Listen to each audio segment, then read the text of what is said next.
Inistan físeán Shéaghdha.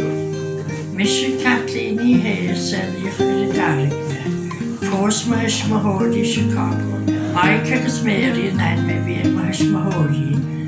Agus o chorcuine ba besteco. Vi cuini ma ba ige besteco verike. Agus hanne de valley, dejen na chuchardli, mar vi depression America. Ige naun, agus ni een overle fall ig na farf. Vi mahel gobber manachard feulen, agus obertivi a janwig ma vaher. Georgia Harder vi kom, Party Aintí agus mi haan, agus eintje voor gewaar med Ellen. Cadiad na cuine atá go tar dóige. Tá cuine dasa go mai móge, Dinas ma ciad go mailin na de bhíon séb líana, agus is cuine go ma an lásan. Na cárde go bhí sa scoilagam, bhí duine co I gceanamh an chiad chomaoine am haanta, agus bhí Aintí I mian bháin, agus dúirt sí lumsa go dúireadh sí sa chluaisteáin beisteagain I damhta chéile.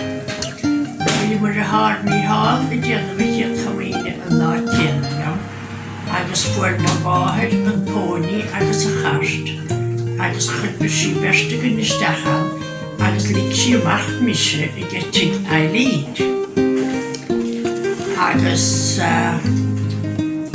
na de chuasisteachtaí eilín, Dimig ma bháthir a trád saola sa bóní, agus ní hosnóch an chasta eilíd. Agus sa scoil I bhí sa déanam a chiad chomaoine, mar bhíon tápéal áide siú I gnáam. Agus y tyn yn chiad chart chréimrí hánig, mae cín Joan bwleid o arth y caine, chud eilín isteach na gast mae cín me, agus fi lig mae cín amach me I gydwn chi fáin, agus siwlí sér ar scoil, wel fi anna áhasar ma bhárna sy'n lig sy'n me, agus anna áhasar san ar fy tapran tasna he. Cad a bhíoch a siúlagaibh chun an tam a bheilt. Chun an tam a bheilt,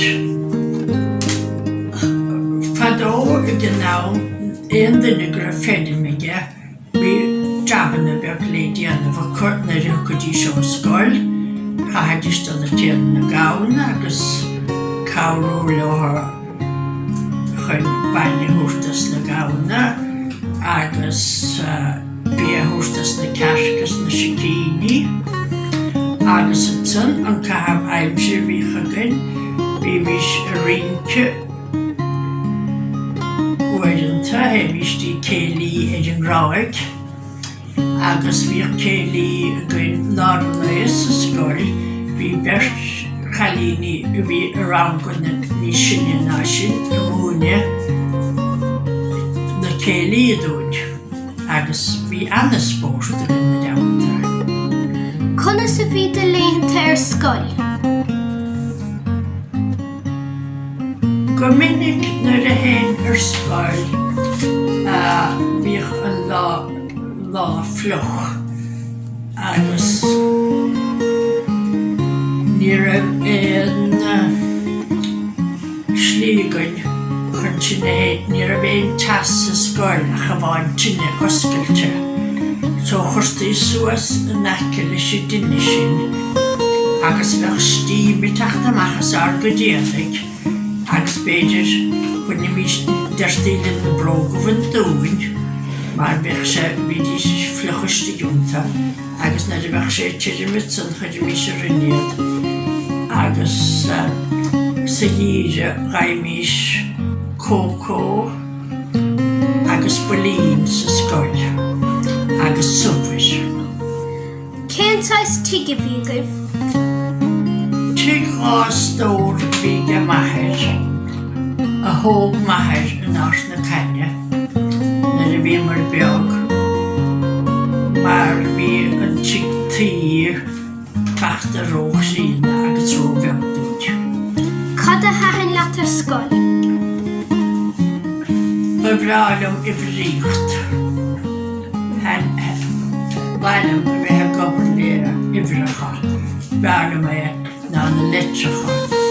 Mar sin taobh sin, gaidan i lára bhí sé go bhaile, agus bhailim a bheith léamh gaidan, ach an béarna chatí sin I bhúine chun hiscailt.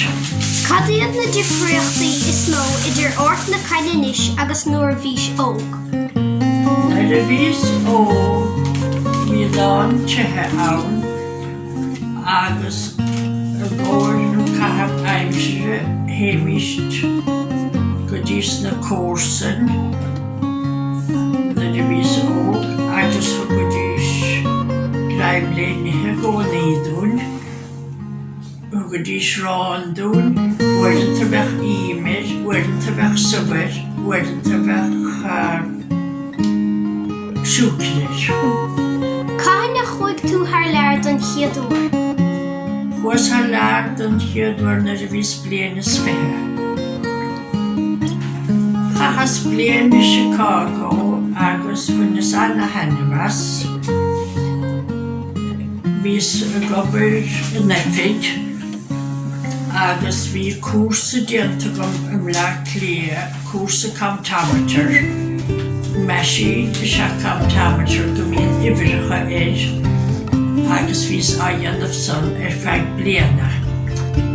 San mís go dtí San Francisco agus thoslís I déanamh an rud bliana san, ach ní fada bhí san nefid san, na fuair ar réig leis na meisií sin, mar tháinig computers isteach, agus bhí ibhreacha agus litreacha ar na computers, agus ní rás an ábhatar iad san dheimhniú néachar, agus ní rás compórdach san nefid San Francisco néachar. Agus cad é an rud is mó a haithníonn le fichar go dhaoine. Sólam náfal áit ó deas le cur go dhaoine. Mar tá aithne gom ar na daoine go léir sa próiste, agus tá siad adagas, agus tagann siad le chéile go chéir dánach ag an afran, agus bí míide cursa cúteamh ar an saoil le chéile. Gur an maithagat. Cad é an tatharú is mó a tháinig sa saoil? An tatharú is mó a tháinig sa saoil, na a saolaíoch mission ar a bheith an eiléis san áit, tháinig a tailéis isteach sa Shéaghdha, agus insan a tharú mór ar a bróiste. Mar na a dhéirímis ar maidin, bhí an eiléise gunn, brimis sin cuineal a bhí a gunn, nó lampa, nó tilí lamp.